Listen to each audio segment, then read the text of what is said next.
que vous allez bien. Alors aujourd'hui on se retrouve pour une nouvelle revue de reportage. Je vais en fait voilà, vous dire ce que j'ai pensé et ce que j'ai pu retenir du reportage Frozen World, voilà, que j'ai visionné sur YouTube, mais qui de base est issu de Netflix. Donc c'est un reportage qui est très connu et dont je vais vous parler dans cette vidéo. Alors en fait déjà le reportage il porte exclusivement sur l'Antarctique, donc le reportage parle de l'Antarctique qui est le lieu le plus froid au monde. Faut savoir qu'en fait il est gelé depuis à peu près 30 millions d'années et que la glace est épaisse de 4 km.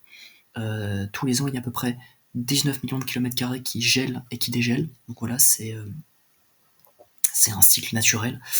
L'Antarctique, bah voilà, c'est extrêmement froid, c'est un continent. Il faut savoir qu'en dessous il y a de la terre, contrairement à l'Arctique, qui n'est pas un continent parce qu'en fait c'est uniquement une banquise, c'est de la glace gelée. Or en dessous de la glace, il y a comment dire, un continent. Donc en fait, dès le début du reportage, on nous présente les pingouins, qui sont des animaux particulièrement bien adaptés au froid, qui peuvent nager dans l'eau froide, mais qui savent aussi se déplacer sur terre. Donc voilà, les pingouins, ils ont la particularité en fait de savoir se déplacer aussi bien sur la terre ferme que dans l'eau. Certains animaux transportent notamment des nutriments à travers la planète, donc ils peuvent fertiliser les océans.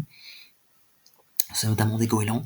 Les pingouins, en fait, ce qu'ils arrivent à faire, c'est mettre leur progéniture à l'abri sur de la roche nue. En fait, il faut savoir qu'il y a moins d'1% de la surface de l'Antarctique qui est justement couverte par de la roche nue. La plupart de la surface de l'Antarctique, elle est recouverte par de la glace. Et en fait, les pingouins, ils arrivent à trouver des lieux spécifiques où ils peuvent mettre à l'abri leur progéniture, de façon à ce qu'ils aient suffisamment de chaleur et ils peuvent nourrir leur progéniture. Il faut savoir qu'en fait les pingouins ils passent beaucoup de temps à chasser dans l'eau, ramener de la nourriture à leurs enfants.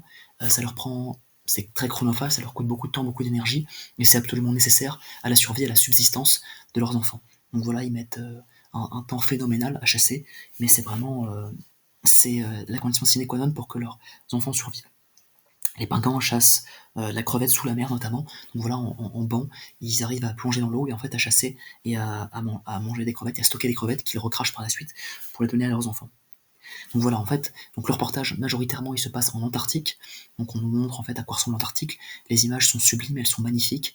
Il y a pas mal de plans où on nous montre les étendues glacées qu'il y a dans ce continent, on nous montre les banquises, les icebergs, et très rapidement en fait, dès le début du reportage, on nous montre le quotidien des pingouins, voilà, comment est-ce qu'ils survivent, comment est-ce qu'ils nourrissent leurs enfants, comment est-ce qu'ils s'adaptent à l'environnement hostile, à l'environnement inhospitalier de la banquise. On démontre en fait comment est-ce qu'ils font, les stratégies qu'ils adoptent pour pouvoir se déplacer sur la glace. Ensuite, assez rapidement dans le reportage, le reportage nous expose des baleines qui chassent ensemble. Il faut savoir que les baleines chassent du krill ensemble, elles s'allient, elles forment des alliances, elles s'adaptent, elles forment des groupes pour chasser les crevettes. Voilà, donc elles chassent. Ce sont d'excellents prédateurs. Il faut savoir que les baleines voilà, chassent, et en fait elles arrivent, bien plus que les pingouins d'ailleurs, à accumuler, à amasser une très grande quantité de krill grâce à leur bouche. Elles ont vraiment avec des fanons, une bouche qui est gigantesque, qui est titanesque, et en fait qui leur permet de manger du krill, et en fait d'avaler un très très grand nombre de crevettes. Ensuite, le reportage expose des orques, qui sont les meilleurs prédateurs. Il faut savoir que les orques chassent des pingouins, donc majoritairement elles se nourrissent que de viande, voilà. Et en fait elles ont des stratagèmes bien établis, des stratégies redoutables, efficaces pour tuer des pingouins, en fait, pour éliminer des pingouins. Donc, généralement elles chassent en bon, elles peuvent créer des vagues pour renverser donc les pingouins s'ils sont sur une petite étendue glacée, ou alors elles peuvent simplement frapper le pingouin avec leur museau, leurs naseaux, pour le faire tomber, le déstabiliser, et ensuite elles le mangent. Donc c'est des stratégies qui peuvent paraître cruelles, inhumaines, mais bon, en fait qui sont nécessaires à la survie des orques. Elles ont besoin de pingouins pour se nourrir, pour leur nutrition. Le pingouin fait partie intégrante de leur nutrition. Donc voilà, en fait on nous explique que les orques sont très intelligentes et qu'elles sont des chasseurs très adaptés, redoutables, invincibles. Voilà, les orques sont féroces. Ensuite, le reportage nous expose le quotidien des albatros. Donc ils doivent passer 1 an, généralement après leur naissance, à grandir, donc à se nourrir, à grandir, et ensuite ils passent plusieurs années à la mer. Donc voilà, les populations malheureusement déclinent. Donc les albatros, voilà, on nous montre comment est-ce qu'ils chassent, comment est-ce qu'ils volent. Au début, en fait, ils ont beaucoup de mal à s'adapter, et donc ils ont quelques difficultés à voler. En fait, généralement, quand ils volent, ils ont tendance à mal retomber justement, et avoir de la peine à trouver leur équilibre. Donc voilà, pour les albatros, justement, ce qu'ils doivent faire, c'est pour voler et pour atterrir correctement, c'est s'entraîner, s'entraîner. Voilà. Ensuite, on a les léopards de mer. Donc les léopards de mer, en fait, ils attaquent les pingouins. Justement, ils se battent pour attaquer les pingouins. Et eux aussi, ils font preuve d'une grande intelligence, d'une grande faculté d'adaptation pour chasser. Voilà. Alors après, qu'est-ce qu'on a? On a justement, oui, des morses qui se battent pour les femelles. Il faut savoir que les morses, en règle générale, il y a une minorité de mâles qui se reproduit avec une majorité de femelles. Donc en fait, les morses, il y a une très forte compétition intrasexuelle. Donc les morses doivent se battre pour accéder aux femelles. Donc c'est un combat qui est des combats qui sont féroces, qui sont impitoyables. Ensuite, les ours polaires chassent les phoques. Il faut savoir qu'en fait, les ours polaires ont tendance à chasser les phoques. Donc en fait, on nous montre, c'est magnifique, si vous voulez, c'est sublime, c'est superbe. C'est juste impressionnant parce qu'en fait, on nous montre, si vous voulez, une grande étendue glacée avec des ours polaires, donc un ours polaire et son enfant, ils sont petits. En fait, on nous montre comment est-ce qu'ils font pour chasser les phoques. Donc, généralement, ce qu'ils font, c'est qu'en fait, ils repèrent les trous qu'utilisent les phoques pour s'infiltrer sous la glace, pour pénétrer sous la glace. En fait, ils attendent que les phoques remontent à la surface, et ensuite, voilà, ils plongent tête la première, le museau en premier, pour attraper les phoques, pour les mordre de façon à pouvoir par la suite s'en nourrir. En règle générale, voilà, ils cherchent les phoques qui se déplacent sous la glace, et voilà, ils les mangent.